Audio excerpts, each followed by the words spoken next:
Hello everyone, welcome to my podcast. I'm the host Liying. Today I'm going to talk about truth telling in Australia. We'll explore the history of different ethnic groups in Australia. To begin with, the essence of truth-telling is to recognize the historical injustice experienced by indigenous peoples and Torres Strait Islanders.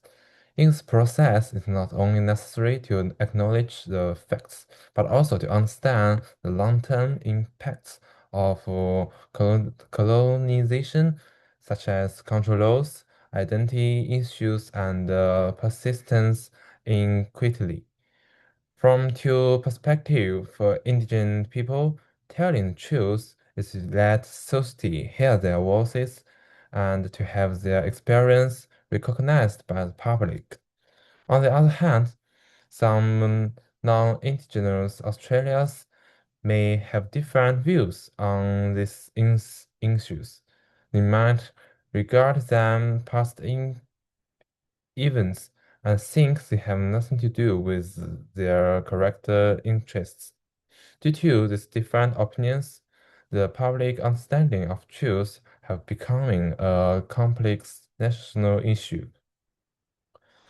Now we are talking about the barriers and enablers. As our research goes deeper, we find that there are some barriers and that make truth telling difficult in Australia.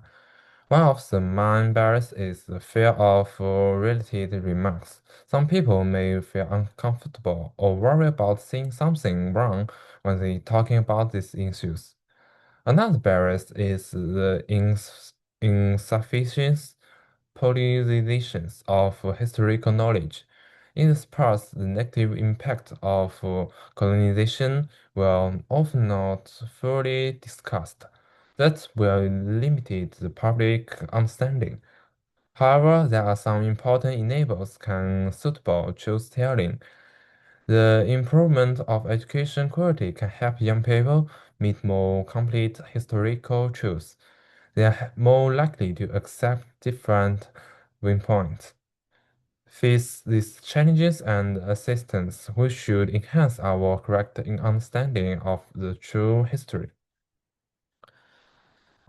The public's acceptance of historic truth is a long-term process. So I think Australia needs to find a private strategy of historical acceptance. An important strategy is education's reform. By adding indigenous perspective into school subjects, students can develop a more comprehensive understanding of history. Another strategy is to encourage open dialogues among different groups. Even if people have different viewpoints, communication can help build empathy.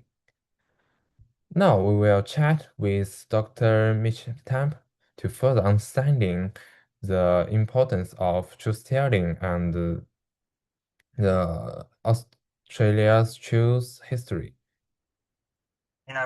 We just get into schools. I feel like we have to educate the kids, and educate the teachers. I hear numerous stories from kids about the remarks from teachers in schools as well. So I think it's important that we educate teachers, we educate educators, and we get to the kids, because the reality is that's where we've got a greater scope to build capacity, build empathy, build a heart that's geared towards hearing our story, sitting with us and hearing our truths.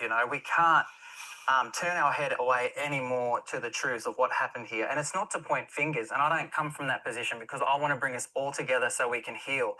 I'm crying out for healing for my people, because we hear this term all the time. You're resilient, you're resilient. But that doesn't mean we want to be resilient. We want to be free.